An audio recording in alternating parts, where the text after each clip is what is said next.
Comment exploiter des lois horaires concernant la position, la vitesse, l'accélération en fonction du temps, bien sûr, pour pouvoir faire des dérivés, par la suite calculer ou retrouver les vitesses ou les positions ou les accélérations par rapport aux conditions initiales ou à chaque instant T qu'on souhaite, bien sûr, déterminer les valeurs de la position, de la vitesse ou de l'accélération. Donc pour cela, j'ai choisi ces deux exercices pour aborder bien sûr la compétence réalisée avec la compétence ou la notion mathématique, comment dériver. Donc ici, par rapport à l'exercice, on a à dériver bien sûr des équations horaires ou des lois horaires ici de position dans les deux exercices, pour retrouver bien sûr la vitesse et l'accélération par la suite. Je commence par le premier exercice. Donc, on étudie le mouvement d'un objet lâché depuis le troisième étage. Donc, je vais souligner les mots-clés ici pour pouvoir déterminer par la suite les bonnes réponses aux questions. Donc, un objet qui va être lâché depuis le troisième étage. Donc, je peux supposer que à ce niveau, on a le premier étage, le troisième étage. Celui-là est le deuxième et le dernier, celui-là, il est le premier. Donc je peux écrire ici troisième étage, deuxième étage et premier étage. De la tour Eiffel, dans l'altitude au cours du temps est décrite par l'équation horaire suivante. Donc on a ici l'expression de la position z en fonction de t, donc z en fonction de t. On voit bien ici dans la figure, il y a deux axes. C'est à nous par la suite de choisir quel est l'axe qui nous convient avec l'équation horaire. Donc zt égale à moins a sur 2 t au carré plus h3. Donc pour la valeur de a, c'est le coefficient utilisé dans cette équation, c'est celui-là, donc c'est 9,8 mètres par seconde au carré. Et h3, c'est la hauteur du troisième étage qui est égale à 276 mètres. Donc la première question dit que des deux repères représentés sur la photo, identifiez celui choisi pour la modélisation de la coordonnée zt et justifier. Donc on va choisir un axe bien sûr parmi ces deux repères qui convient avec bien sûr les résultats ou l'équation horaire utilisée dans l'énoncé de l'exercice. Donc pour cela, qu'est-ce qu'il faut faire? Donc il faut appliquer la condition initiale, c'est-à-dire à l'instant t égale à 0. Normalement, à l'instant t égale à 0, l'objet va être lâché depuis le troisième étage. Donc à partir du point 3 de la tour Eiffel. Donc ici, je vais juste appliquer ces conditions. Ici, on va commencer maintenant. Donc je vais écrire AT égale à 0.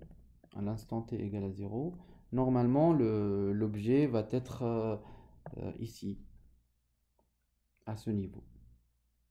Donc ça c'est l'objet avec la couleur verte. Donc j'ai dessiné ici un point vert pour dire que c'est l'objet. Donc ça c'est AT égale à 0. Donc AT égale à 0, normalement, on peut remplacer la valeur de t dans l'équation horaire de zt par 0 et voir ce que ça donne comme résultat. Donc je peux écrire que z à l'instant 0, t égale à 0. Je peux même l'écrire ici, t égale à 0. Donc je vais juste remplacer le t par 0. Donc ça donne moins a sur 2 fois t qui est égal à 0 ici au carré plus h3. Donc ça c'est l'équation horaire appliquée à l'instant t égale à 0. Donc puisqu'on a un produit ici, moins a sur 2 fois 0, ça va donner 0 bien sûr. Qu'est-ce qu'il nous reste ici? Il nous reste la valeur h3 qui est égale à 276 mètres. Donc à la fin, qu'est-ce qu'on écrit ici? On écrit que z0 est égal à 276 mètres. Donc ça c'est la condition initiale. Donc AT égale à 0, on a Z0 est égal à 276 mètres.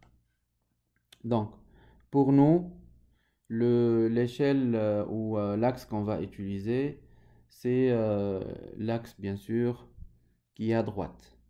Pourquoi? Parce que si je projette maintenant le point à la condition initiale, je vais trouver exactement que l'auteur correspond à cette valeur qui est la valeur la plus grande. Donc ici, c'est 276 mètres. Donc, par la suite, si je projette les deux autres points, je vais trouver par rapport à l'exercice, c'est 116 mètres. Et à la fin, la hauteur du premier étage, c'est 58 mètres. Donc si je projette le même point que tout à l'heure vers l'autre axe, je vais trouver que la hauteur est égale à 0. Mais ici, dans notre cas, après avoir effectué le calcul, c'est pas une valeur nulle parce que ici, à gauche, le repère il est inversé. Donc pour nous, AT égale à 0, l'objet il a comme altitude H3. Donc on va choisir bien sûr cette échelle qui est à droite. Donc la réponse à la question c'est H3, donc c'est l'échelle qui est à droite. Donc je vais écrire juste la réponse ici. Donc puisque AT égale à 0, Z0 est égal à H3, donc le repère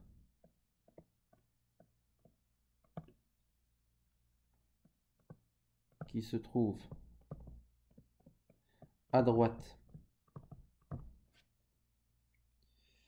donc de la tour ici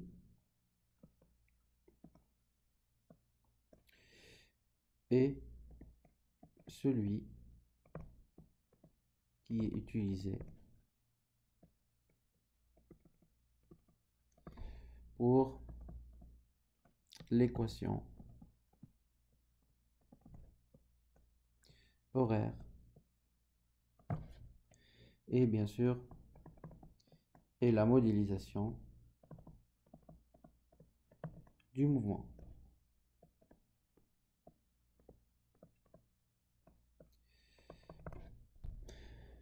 Donc c'est assez simple à trouver à l'aide de la condition initiale. Maintenant, on passe à la question 2. Donc on a déterminé la composante du vecteur VZ t du vecteur vitesse, bien sûr. Donc pour cela, qu'est-ce qu'il faut faire? Il faut écrire tout d'abord la formule. Et juste une remarque ici, on voit bien que dans l'axe utilisé, il y a donc un vecteur unitaire petit k. Donc on va l'utiliser pour écrire bien sûr l'écriture vectorielle. Donc je peux dire que donc le vecteur Vz par rapport au temps bien sûr, ce n'est autre que la dérivée de la position z par rapport à t sur dt. Donc c'est la dérivée par rapport au temps de zt, c'est la position, fois bien sûr le vecteur unitaire k utilisé dans le repère. Par la suite, pour simplifier les choses, je vais écrire que c'est la dérivée par rapport au temps de toute l'expression qui est donnée dans l'exercice. Donc c'est moins a sur 2 t au carré plus h3. Donc on va dériver toute cette expression par rapport au temps. Donc c'est un peu facile, donc c'est ça l'objectif de l'exercice. Donc la dérivée d'une expression du second degré, donc elle est un peu facile. Donc je dois mettre le 2 qui est l'exposant ici du temps, fois moins a sur 2, fois t, et bien sûr la dérivée d'une somme, c'est la somme des dérivées, et puisque h3 est une constante, c'est une hauteur ici, sa dérivée est donc nulle. Donc bien sûr, il ne faut pas oublier fois le vecteur unitaire, puisqu'on parle d'un vecteur ici. Et par la suite, je peux simplifier l'écriture. Donc Vz par rapport à t est égal. Donc je peux simplifier ici par 2. Et ça va me donner moins at fois le vecteur unitaire. Donc si je cherche dans la question de la composante du vecteur vitesse Vz, donc je dois écrire donc la norme ici. Donc la norme du vecteur Vz, ça va me donner que Vz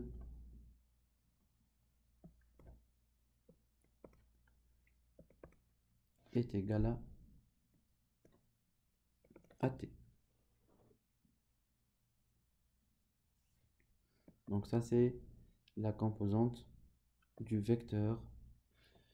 Donc ici vitesse par rapport à l'axe z qu'on a retrouvé tout à l'heure. Donc maintenant je vais passer à la question suivante. En déduire la troisième question, en déduire les normes des vitesses donc de l'objet au moment où il atteint le deuxième étage, puis le troisième étage, ou le premier étage. Donc ici, je vais souligner les mots-clés ici. En déduire les normes des vitesses de l'objet au moment où il atteint le deuxième étage, puis le premier étage. Donc pour la norme, on a retrouvé la forme de la norme en fonction du temps. Donc ici, ça va être Vz est égal à A fois T. Mais ici, par rapport à l'exercice, on a seulement la valeur de A qui est égale à, donc ici dans les données de l'exercice en haut, qui est égale à 9,8 mètres par seconde au carré. Donc il nous manque la valeur de T. Donc on n'a pas cette information dans l'exercice, mais on peut retrouver cette valeur de temps lorsque l'objet ici, il va passer par l'étage numéro, donc ici 2, puis par l'étage numéro 1. Puisqu'on connaît bien sûr les hauteurs correspondantes à chaque étage, donc on peut à partir de l'expression de la position du vecteur, qui est celle-là, retrouver le temps de cette position, qui correspond à cette position. Donc pour cela, je vais réécrire cette formule de z et chercher bien sûr la valeur de t pour l'appliquer à la vitesse. Donc si maintenant j'écris comme indication ici deuxième étage. Donc je connais que à partir de ce deuxième étage, h est égal à 116 mètres. Donc je vais appliquer bien sûr la formule de tout à l'heure. Donc zt, c'est la position à l'instant t, qui est égal à moins a sur 2t au carré plus h3. Donc au niveau du deuxième étage, cette valeur bien sûr de zt vaut h2. Donc ici c'est h2 bien sûr, deuxième étage. Donc qu'est-ce qu'il faut faire ici? Il faut résoudre une équation pour retrouver la valeur de t. Donc je vais réécrire l'équation en bas. Donc c'est moins a sur 2 t au carré, ça va me donner h2 moins h3. Par la suite, ça va nous donner t au carré est égal,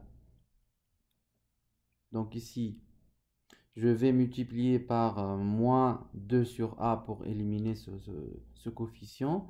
Et puisque je vais utiliser le signe moins, donc je peux dire que c'est égal à 2 fois, au lieu d'écrire h2 moins h3, je vais écrire h3 moins h2 pour utiliser le signe moins sur a. Qui va nous donner par la suite que t est égal donc à la racine de cette valeur. Donc c'est égal à la racine de 2 fois h3 moins h2 sur a. Donc pour ne pas faire des erreurs de calcul, il faut vérifier est-ce que la valeur qui est à l'intérieur de la racine, est-ce qu'elle est positive ou non. Donc ici, on connaît que H3 est égal à 276 et H2 est égal à 116. Donc ici, on voit bien que H3 est supérieur à H2, donc on aura une différence positive. Et A, bien sûr, c'est une valeur positive. Donc tout est correct. Donc qu'est-ce qu'il faut faire maintenant? Il faut faire l'application numérique pour retrouver ce temps lorsque l'objet atteint le deuxième étage. Donc t est égal à peu près 5,7 secondes. Donc c'est une application numérique très simple. Il faut remplacer H3 par 276, H2 par 116 et A par 9,8. Donc il faut appliquer la racine pour retrouver cette valeur de temps. Donc ici, AT égale à 5,7 secondes. L'objet il est au deuxième étage. AT égale à 0, l'objet il est lancé à partir du troisième étage. Donc c'est ça. Normalement, lorsque le temps va augmenter, l'objet va descendre en bas, c'est-à-dire son altitude z va diminuer au cours du temps, jusqu'à arriver à z égale à 0, bien sûr, lorsqu'il frappe le sol. Donc ça, c'est la valeur du temps. Maintenant, passons au calcul de la valeur de la vitesse. Donc, puisqu'on connaît que Vz est égal à A fois t, donc je fais une application numérique très simple, c'est 9,8, c'est A, fois 5,7 secondes. Donc je vais retrouver une valeur qui est égale à 55,86 mètres par seconde.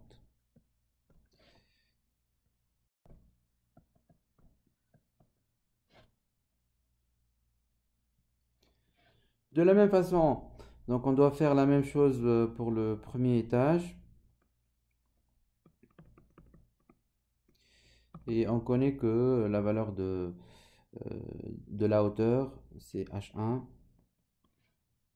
qui est égal. Donc si on revient à l'énoncé de l'exercice, on va retrouver que H1 est égal à 58 mètres. Donc c'est 58 mètres. Donc il faut faire la même chose.